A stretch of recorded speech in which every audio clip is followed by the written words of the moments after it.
Ever heard the story about how Muhammad's best Quran reciter abandoned his religion and became an apostate? How could this happen? Let's go through the background. According to Muslim scholars today, there is only one Quran perfectly preserved since the time of Muhammad. If anyone disagrees with a single word of the Quran, he's not a real Muslim. And there is a general consensus between the Sahaba and the scholars and at-tabi'een and everybody that there is only one copy of the Quran. And anyone who has a doubt that any word of the Quran is not from it, or the Quran is missing any part, is a disbeliever. Anyone who doubts a word or even a letter is not a Muslim. Interestingly, when we go back to the companions of Muhammad, we find that they had all kinds of disagreements about the Quran. Take Abdullah ibn Masud. How important was Ibn Masud? I'll let Muhammad answer that question. Sahih al-Bukhari, 3808. Narrated Masruq, Abdullah bin Masud was mentioned before Abdullah bin Amr, who said, "That is a man I still love, as I heard the Prophet saying, learn the recitation of the Quran from four. From Abdullah bin Masud, he started with him, Salim, the freed slave of Abu Hudhaifa, Muad bin Jabal, and Ubay bin Ka'b." So Muhammad gave his followers a list of his best Quran reciters, and Abdullah ibn Masud was first on his list. And that's a problem, because when Muhammad died and his followers began putting together their own versions of the Quran, Abdullah ibn Masud didn't even agree with other Muslims on which chapters were supposed to be in the Quran. According to Ibn Masud, Surah 1, Surah 113, and Surah 114 aren't supposed to be in the Quran. But we'll talk about the dispute over chapters in another video, because I want to make this as simple as possible for our Muslim friends.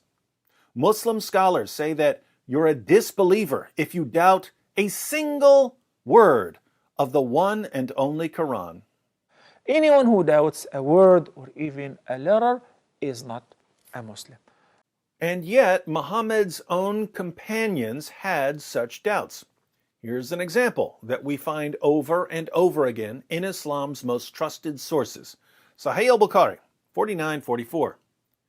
Narrated Ibrahim, the companions of Abdullah bin Masud came to Abi ad-Darda, and before they arrived at his home, he looked for them and found them. Then he asked them, "Who among you can recite the Quran as Abdullah recites it?" They replied, "All of us." He asked, "Who among you knows it by heart?" They pointed at Alqamah. Then he asked Alqamah, "How did you hear Abdullah bin Masud reciting Surat al-Layl, the night?" Alqamah recited, "By the male and the female." Abu ad-Darda said, "I testify that I heard the Prophet reciting it likewise, but these people want me to recite it by him who created male and female, but by Allah, I will not follow them." Now, what are these guys talking about? Well, they're talking about Surah 92, which in today's Quran begins with Allah swearing an oath, by the night as it envelops, by the day as it appears in brightness, by him who created male and female. Certainly, your efforts and deeds are diverse, different in aims and purposes. Verse 3 says, by him who created male and female. Who created male and female? Allah. So Allah is swearing by himself. He swears by the night and by the day and then by the creator of male and female, i.e. himself. But in the hadith we just read, Muhammad's companion Abu ad-Darda remembers it a different way. So he goes to the students of Ibn Masud, the students who learned the recitation of the Quran from Ibn Masud, just as Muhammad commanded. Abu ad-Darda asks them to recite Surah 92. And when Ibn Masud's student Alqamah recites verse 3, he doesn't say, by him who created male and female. He simply says, by the male and the female. So in Ibn Masud's version, Allah swears by the male and the female, not by the creator of the male and the female. Ibn Masud learned this surah directly from Muhammad himself, and he recited it differently than Muslims today recite it. Here a Muslim might respond, well, maybe Ibn Masud memorized it incorrectly. But there are two problems here. One, you'll recall that Ibn Masud was first on Muhammad's list of his 4 top reciters. So if the best of the best couldn't get the Quran right, why do Muslims keep telling us that the Quran was so easy to memorize? 2, we have independent confirmation here from another companion. When Abu ad-Darda hears Ibn Masud's version, he says, I testify that I heard the Prophet reciting it likewise, but these people want me to recite it by him who created male and female. But by Allah, I will not follow them. Abu ad-Darda also learned the surah directly from Muhammad, and he says that the way Muslims recite the Quran today is wrong, and that he won't follow them. So, Muhammad's top Quran reciter, Ibn Masud, and Muhammad's companion Abu ad-Darda, who was one of the first 4 people to collect the Quran, disagreed with today's Quran, and they both learned their version directly from Muhammad. What do Muslims say about differences in different versions of the Quran? Oh, these are just different dialects, but the meaning is exactly the same.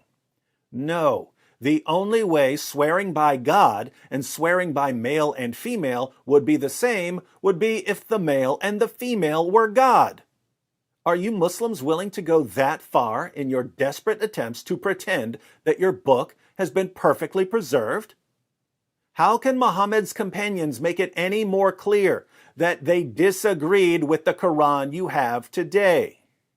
Putting all of this together, we can finally see how Muhammad's top Quran reciter, Abdullah ibn Masud, became an apostate.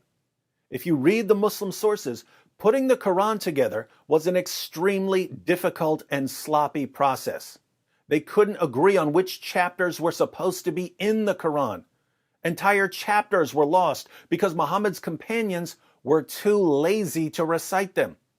Large passages were lost because the only people who had them memorized died in battle. Verses were eaten by a sheep. The third caliph, Uthman, had to burn everyone's copies of the Quran in order to cover up all the differences. Preserving the Quran was like a train crashing into a dumpster, leaving us with a combination of a dumpster fire and a train wreck. But over time, Muslim scholars and apologists lied about this more and more until we get down to our time and find them telling us that even the slightest doubt about a single word of the Quran makes you an unbeliever. Anyone who doubts a word or even a letter is not a Muslim. And that's how Muhammad's top Quran reciter became an apostate. For 14 centuries, Muslims have been rewriting their history and revising their religion. But they've rewritten and revised so much that Muhammad's own companions no longer qualify as Muslims. Muslim scholars and apologists today have built their religion upon a lie. They're so desperate to keep the lie going that they're willing to turn Muhammad's closest companions into liars and apostates. What's amazing here is that Muslims just don't seem to care. They love the lie about the Quran more than they love the companions who compiled the Quran. So now, modern Muslims are calling the first generation of Muslims apostates. As sad and pathetic as that is, it sure is fun to watch. Please, Muslims, tell us more about your perfectly preserved book. And after you tell us all about this miracle of the Quran, be sure to watch the videos in this playlist. Since you know so much, maybe you can explain why Muhammad's own companions kept making up stories about the Quran being corrupted. Why would they say that about a book that's been perfectly preserved?